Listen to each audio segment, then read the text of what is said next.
कहानी के शुरू में हमें बताया जाता है कि दो भाइयों ने मिलकर एक स्कूल बनाया था, जहाँ पर एक तरफ अच्छाई सिखाई जाती थी और दूसरी तरफ बुराई। मतलब एक तरफ अच्छा जादू सिखाया जाता था और दूसरी तरफ बुरा जादू। इस स्कूल का नाम school for good and evil था। अब ये स्कूल जिन दो भाइयों का था वो आपस में अपने जादू से लड़ रहे थे, मगर यहाँ पर सिर्फ वो अपने जादू की प्रैक्टिस कर रहे थे। बाद में पता चलता है कि जो बुरे वाला भाई था, जिसके पास बुरा जादू था, वो असलियत में अपने अच्छे वाले भाई को नुकसान पहुंचाता है। ये वो जादू इस्तेमाल करता है जो नहीं करना चाहिए था। इसके पास खास किस्म का खून का जादू था, जिसका इस्तेमाल करके ये अपने भाई को बहुत नुकसान पहुंचाता है। और इसी लड़ाई में अच्छे वाला भाई बुरे भाई को ऊंचाई से नीचे गिरा देता है। अब इसके बाद हमें 2 साल बाद का वक्त दिखाया जाता है, जहां इंसानी दुनिया में सोफी नाम की लड़की अपने डैड और सौतेली माँ के साथ रहती थी। सोफी बहुत ज्यादा खूबसूरत थी। वो परियों की दुनिया में जाना चाहती थी, जहां जाकर वो प्रिंसेस बनना चाहती थी। उधर ही एक और लड़की रहती थी जो सोफी की बहुत अच्छी दोस्त थी,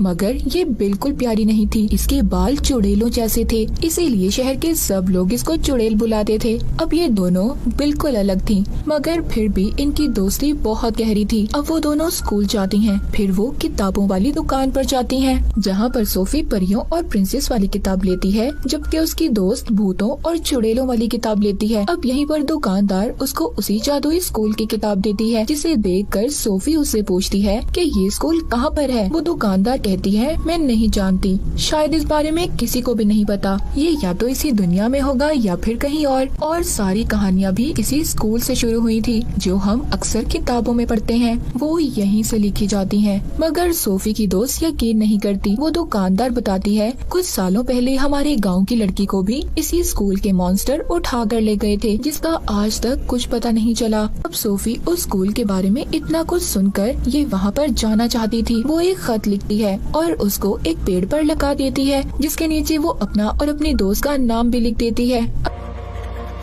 अब ये इस बारे में अपनी दोस्त को भी बताती है, मगर सोफी की दोस्त उसको मना कर देती है। कहती है, सोफी तुम उधर जाकर क्या करोगी? मगर सोफी तो न जाने क्या सोच रही थी, वो उधर जाना चाहती थी। उसी दिन रात को सोफी उसी जगह पर आती है जहाँ पर उसने खत लिख कर लगाया था। उसका पीछा करते हुए उसकी दोस्त भी आ जाती है, मगर तभी उधर बहुत बड़ा मॉन्स्टर आकर सोफी को पकड़कर साथ ले जाता है। सोफी की दोस्त भी उसका पीछा कर रही थी, मगर तभी उधर बहुत बड़ा बाज आकर दोनों को पकड़कर ले जाता है।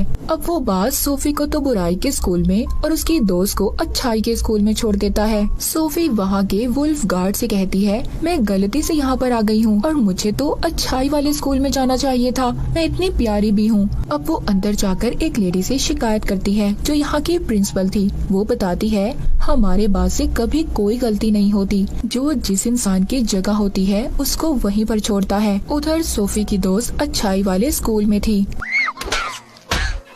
जिसे देखकर वहाँ की कुछ लड़कियाँ उसका मजाक बनाती हैं। कहती हैं, तुम्हारे बाल बिल्कुल चुड़ैलों जैसे हैं और कपड़े तो देखो, हमें लगता है तुम गलती से यहाँ पर आ गई हो। तभी कुछ परियां आकर सोफी की दोस्त को वहाँ के प्रिंसिपल के पास लेकर जाती हैं। सोफी की दोस्त कहती है, मैं यहाँ पर नहीं आना चाहती थी, यहाँ पर तो मेरी दोस्त आना चाहती थी। जिस बात पर वो प्रिंसिपल कहती है, हमारे बात से कभी गलती नहीं हो सकती और नेवर यहाँ पर कभी नहीं आ सकते। अब यहाँ पर सोफी की दोस्त, जिसका नाम अगेता था, उसको नेवर का मतलब समझ नहीं आता। प्रिंसिपल बताती है, जो बच्चे बुराई के स्कूल में जाते हैं उन्हें नेवर कहा जाता है, क्योंकि वो कभी खुश नहीं रहते, और जो बच्चे अच्छाई के स्कूल में जाते हैं उन्हें एवर बुलाया जाता है, जो हमेशा खुश रहते हैं। अब सब बच्चों को एक हॉल में जमा किया जाता है, जहाँ पर अगेता ने बहुत भारी ड्रेस पहना हुआ था, जबकि सोफी ने बिल्कुल सादा काला ड्रेस पहना हुआ था। हालांकि उन दोनों की पसंद बिल्कुल अलग थी। यहाँ पर बुराई के स्टूडेंट सादा कपड़े पहनते थे, जबकि अच्छाई के स्टूडेंट बहुत ही प्यारे कपड़े पहनते थे। अब यहाँ पर जो अच्छे स्टूडेंट थे वो जादू दिखाते हैं। उधर ही यहाँ का प्रिंस भी आ जाता है,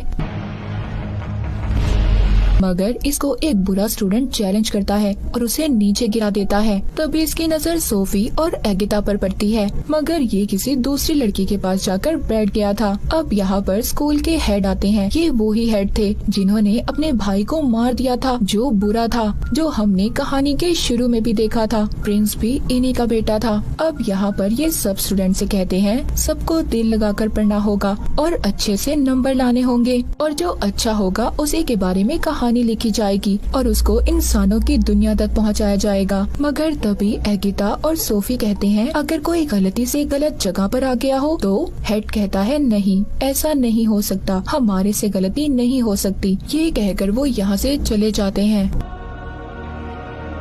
अब रात को अगिता अपनी दोस्त सोफी से मिलने इवल यानी बुरे स्कूल में आ रही थी। वहाँ पर ये दोनों स्कूल के प्रिंसिपल्स को बातें करती हुई सुनती है। उनके जाने के बाद तभी उधर बुराई के स्कूल का हेड आ जाता है जो कह रहा था कि सोफी अब मेरी है। ये वो ही था जिसने बुराई का स्कूल बनाया था और उसके पास खून का जादू भी था जो हमने कहानी के शुरू में देखा था। अब ये कैसे जिंदा था? इसके भाई ने तो इसे मार दिया था। ये हमें कहानी में आगे जाकर पता चलेगा। अगिता जब उधर आ गई थी तभी वो देखती है उधर सोफी को उसके साथ लड़कियां तंग कर रही थी और उसके बाल काटने की भी कोशिश करती हैं। मगर इधर सोफी अब खुद को बचाती है और उल्टा उस लड़की के साथ बहुत बुरा सलूक करती है। सोफी उधर अपनी दोस्त अगिता को देखती है। ये दोनों मिलकर अब स्टोरियन के पास जाती हैं, मगर उधर कोई भी नहीं था। उस कमरे में सिर्फ एक किताब और जादुई पेन था। अब उधर ही अच्छाई के स्कूल के हेड आ जाते हैं। इनको कहते हैं कि तुमसे पहले यहाँ पर कोई भी नहीं आया, तुम दोनों इतनी खास हो, फिर यहाँ से क्यों जाना चाहती हो?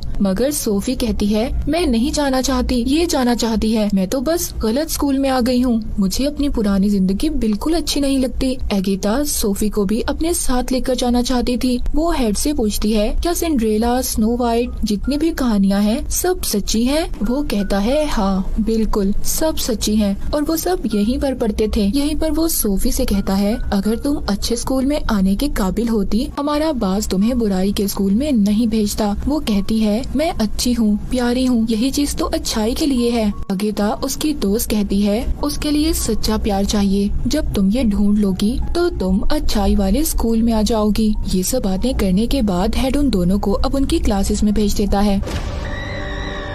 अब अगिता जब अपनी क्लास में थी तभी उसको लड़कियां कहती हैं अगर तुम टेस्ट में 3 बार फेल हो गई तो तुम्हें स्कूल से निकाल दिया जाएगा। वो खुश होकर कहती है क्या वाकई? वो कहती है निकालने का मतलब तुम्हें कोई मॉन्स्टर बना दिया जाएगा। जब टीचर आकर उसकी स्माइल हंसी का टेस्ट लेती है तो वो फेल हो जाती है। उधर सोफी का बदसूरती का टेस्ट हो रहा था जिसमें वो भी फेल हो जाती है। जब ये दोनों हॉल में मिलती हैं तो अगिता सोफी को राजा के बारे में बताती है, मगर उसका दिल तो यहाँ के प्रिंस आ गया था जो हेड का बेटा था। सोफी अपनी दोस्त को एक खत देती है और कहती है ये मेरी तरफ से प्रिंस को दे देना। अब जब अगिता जंगल की क्लास के लिए जा रही थी तो उधर ये सोफी का खत प्रिंस को देकर चली जाती है। अब जंगल की क्लास में उनका टीचर उनको बहुत ही खूबसूरत फूल दिखाता है जो असल में बहुत खतरनाक थे।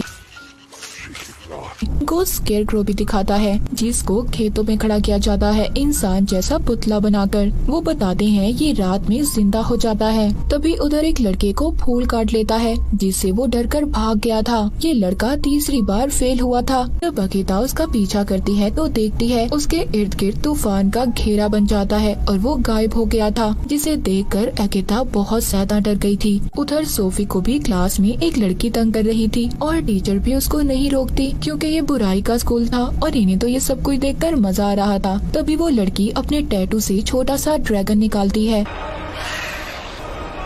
जो सोफी पर हमला कर देता है, उसे तंग करता है, उसे मारने की कोशिश करता है। सोफी कुछ नहीं कर पाती, बस अपनी जान बचाकर इधर उधर भाग रही थी। तभी वहाँ पर बहुत सारी मधुमक्खियाँ आ जाती हैं जो उस ड्रैगन को चिपक गई थी, जिस वजह से अब उस लड़की का दम भी घुटने लगता है जिसने ड्रैगन को सोफी के पीछे भेजा था। तभी सोफी उसको मना करती है। अब जो मक्खियाँ थी वो कोई और नहीं बल्कि बुराई का हेड था जिसके पास खून वाला जादू भी था। सोफी को प्रिंसिपल जल्दी से यहाँ से ले जाती है। वो पूछती है ये कौन था? वो अब हेड के बारे में बताती है, साथ ही ये भी कहती है कि तुम बहुत ताकतवर हो। पर सोफी कहती है मुझे ताकतवर नहीं बनना, मैं तो बस अच्छे स्कूल में जाना चाहती हूँ, मुझे तो बस अच्छे स्कूल में जाना है। जिसके बाद दूसरी तरफ हम अच्छाई की प्रिंसिपल को देखते हैं जो सब स्टूडेंट को ये कह रही थी कि अच्छाई हमेशा बचाती है। तभी अगिता उस लड़के के बारे में पूछती है जो जंगल से गायब हो गया था। कहती है ये स्कूल का रूल है और ये कहकर वो उसे चुप करवा देती है। अब वो बताती है कि साथ ही नहर में एक मछली है जो सबकी ख्वाहिशों को पूरा करती है, तो आप सबको अपनी अपनी ख्वाहिश को उसे बताना होगा। जब अगिता की बारी आती है तो ये मांगती है जो लोग अपने घर जाना चाहते हैं वो आराम से जा सकें। तभी वो मछली एक लड़की में बदल जाती है। वो कहती है आज तक ऐसा किसी ने कुछ नहीं मांगा, तुमने बिल्कुल वही चाहा जो मैं चाहती थी, इसीलिए तुमने मुझे जादू से आजाद कर दिया। मुझ पर जो जादू टेस्ट में फेल होने की वजह से किया गया था। ये कहकर वो गायब हो जाती है। तभी उधर बास आता है जो अगिता और सोफी को यहाँ पर लाया था। जब अगिता के पास आता है तो ये समझ गई थी ये वो ही लड़का था जो जंगल में गायब हुआ था। उसको अब बास बना दिया गया था। तभी उधर प्रिंस आकर उसे तलवार से मार देता है, ये समझकर कि शायद ही अगिता को मारने वाला था। गुस्से में अगिता प्रिंस के मुंह पर मुक्का मारती है कि उसने बास को क्यों मारा। प्रिंसिपल से कहती है इस चीज को आप अच्छाई कहते हो, ये कोई अच्छाई नहीं है बल्कि ये तो बुराई से भी बदतर है। जिसके बाद ये सोफी से मिलती है। वो बताती है मैंने बुराई के हेड को देखा है। अगिता कहती है हाँ मैंने भी देखा है। तभी पीछे खड़ा प्रिंस इनकी बातें सुन लेता है। अब अगिता उसे अकेला छोड़कर यहाँ से चली जाती है। प्रिंस उसके खत की तारीफ करता है। तभी बुराई का वुल्फ गार्ड आकर सोफी को लेकर चला जाता है, जहाँ पर बुराई की प्रिंसिपल उसके बाल काट देती है और फिर उसे कमरे में बंद कर दिया जाता है, जहाँ पर शीशे में अब उसके पास बुराई का हेड आता है जो उसे भड़काता है कि तुम्हारा यहाँ पर कोई नहीं है मेरे अलावा और तुम मुझ पर भरोसा कर सकती हो। जिसके बाद अब सोफी भी उसकी बातों में आ जाती है और फिर जब सब स्टूडेंट को एक पिन के जरिए जादू बांटा जा रहा था तो सोफी बहुत ही स्टाइल से उतर आती है और जादू लेकर चली जाती है। सब उसको देख रहे थे। अब उसने उन लड़कियों को भी दोस्त बना लिया था जो उसको परेशान करती थी। अगिता उसको बताती है कि अगर तुमने प्रिंस का दिल जीतना है तो उसके लिए सिर्फ खूबसूरती काफी नहीं है, तुम्हें वो सब करना होगा जो मैं कहती हूँ। अब अगले दिन सोफी प्रिंस के पास जाती है जो तीर मारने की प्रैक्टिस कर रहा था। फिर प्रिंस उसको बताता है कि बुराई के स्टूडेंट कभी सही निशाना नहीं लगा सकते, मगर सोफी निशाना लगा लेती है। देखकर प्रिंस बहुत ज्यादा हैरान था। असल में वो निशाना अगिता के जादू की वजह से लगा था। अब प्रिंस सोफी को अपनी रानी बनाने के लिए चुन लेता है, मगर ये बात किसी को भी अच्छी नहीं लगती। अगिता कहती है जो सच्चा प्यार होता है वो कभी दूर नहीं होता। अब वहाँ पर एक मास्टर कहते हैं ठीक है, इस बात का पता तब चलेगा हम इन दोनों को जंगल में अलग अलग छोड़ देंगे। अगर इन दोनों ने एक दूसरे को ढूंढ लिया तो इनका प्यार सच्चा है, हम भी फिर इनको कभी अलग नहीं करेंगे। अब रात को इनको जंगल में छोड़ दिया जाता है, लेकिन सोफी को उस जंगल के बारे में कुछ भी नहीं पता था। वो उन्हीं खूबसूरत फूलों के पास चली जाती है जो उसे काटने लगते हैं। उसके डर से वो अब स्केयर क्रो के पास पहुंच जाती है। रात को जिंदा हो जाता था। वो डर के मारे चिल्ला रही थी। तभी उधर अगिता अपने जादू से कबूतर बनकर अपनी दोस्त की मदद करने आ गई थी। तभी उधर उन्हें प्रिंस की आवाज आती है। अब अगिता खुद छुप जाती है और सोफी को उसके पास भेजती है, मगर उस स्केयर क्रो की वजह से प्रिंस की जादुई तलवार नीचे गिर गई थी। स्केयर क्रो उसे बहुत ज्यादा मार रहा था। अगिता सोफी को इशारा करती है कि तलवार उठाओ, प्रिंस को दो, मगर वो डर की वजह से कुछ नहीं करती। अब जब प्रिंस मरने वाला था अगिता खुद आ जाती है और उसकी तलवार उठाकर उसे दे देती है जो स्केयर क्रो को मार देता है। प्रिंस सोफी पर बहुत गुस्सा करता है कि उसने उसकी जान नहीं बचाई और यहाँ पर सोफी उल्टा अगिता पर नाराज हो रही थी। अब वो भी उसे छोड़कर चली जाती है। वापस आने पर अगिता की प्रिंसिपल उसको बहुत डांटती है। कहती है क्या तुम्हें अपनी दोस्त पर भरोसा है? वो कहती है नहीं, पर मेरा तो ये मानना है कि सब इंसान ही बुरे होते हैं। उधर सोफी बहुत ज्यादा गुस्से में थी। बुराई का हेड उसको शीशे में उसकी दोस्त दिखाता है। वो ये कह रही थी कि सोफी बुरी है, लेकिन वो उसको पूरी बात नहीं दिखाता, जिससे सोफी को अब बहुत गुस्सा आता है और अब वो बुराई के हेड के बस में थी। वो उसको खून वाला जादू भी दे देता है जो सबसे ज्यादा खतरनाक था। जब प्रिंसिपल उसके पास आती है तो ये उन्हें भी सुना देती है। यहाँ पर हमें पता चलता है कि जो बुराई के स्कूल की प्रिंसिपल थी वो ही लड़की थी जो सोफी के शहर से 20 साल पहले गायब हुई थी। उधर अच्छाई के स्कूल में प्रिंस अब अगिता को अपनी रानी चुन लेता है। तभी इधर सोफी आती है जो अब चुड़ैल बन चुकी थी। उसका चेहरा भी खौफनाक हो गया। Should clear up by tomorrow. था। सब उस खून वाले जादू की वजह से था और कहती है तुम्हारी रानी तो मैं ही बनूंगी। ये कहकर चली जाती है। तभी उधर ये देखते हैं कि सोफी ने अपने जादू से आगे सभी गार्ड टीचर्स को छोटे छोटे खिलौनों में बदल दिया था। अब ये देखकर प्रिंस बुराई के स्कूल पर हमला करने चला जाता है, मगर उधर इसकी जादू और हमले को सोफी रोक लेती है और उन पर उल्टा हमला कर देती है। अब यहाँ पर जो बुराई के स्टूडेंट थे वो खूबसूरत होने लगे थे और अच्छाई के स्टूडेंट में बदल रहे थे, जबकि अच्छाई वाले बुराई में बदल रहे थे और बदसूरत हो जाते हैं। अब यहाँ पर सबके दरमियान में लड़ाई होना शुरू हो जाती है। अगेता सोफी के पास जाती है, उसे रोकती है, कहती है प्लीज ये सब रोको, ऐसा मत करो। तभी सोफी उधर कमरे में जाती है जहाँ पर जादुई किताब और पेन था। ये यहाँ पर अच्छाई के हेड को मारने आई थी, पर तभी ये देखती है जो अच्छाई का हेड था वो बुराई के हेड में बदल जाता है जिसने इसे जादू दिया था। अब वो बुराई का हेड कहता है मैं तो शुरू से ही जिंदा था, मैं ऊंचाई से गिरा तो मैंने वापस आकर अपने भाई को मार दिया था और उसकी जगह ले ली थी, जैसे हमें कहानी के शुरू में दिखाया गया था।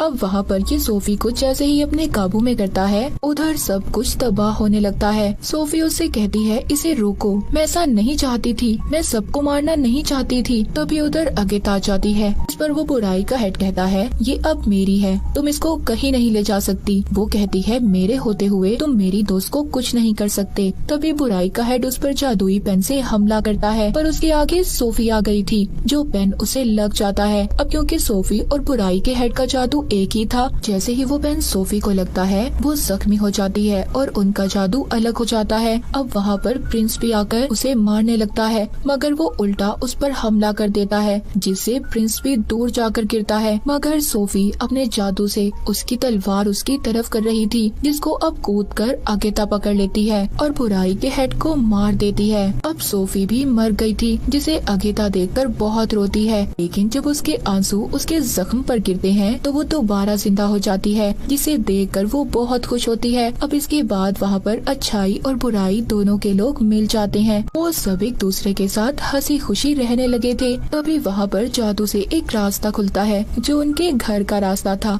अगेता कहती है कि तुम सोफी प्रिंस के पास रुको, मैं घर जा रही हूँ, मगर वो कहती है नहीं, हम दोनों इकट्ठे जाएंगे। अब ये दोनों वापिस से अपनी दुनिया में आ गई थी और दोबारा से पुराने जैसी जिंदगी जीने लगती हैं। मगर अब इनके पास जादू था। एक दिन प्रिंस का तीर इंसानी दुनिया में आकर एक पेड़ पर लगता है, जिससे आवाज आती है अगेता मुझे तुम्हारी जरूरत है। और इसी के साथ ये मूवी यहीं पर खत्म हो जाती है।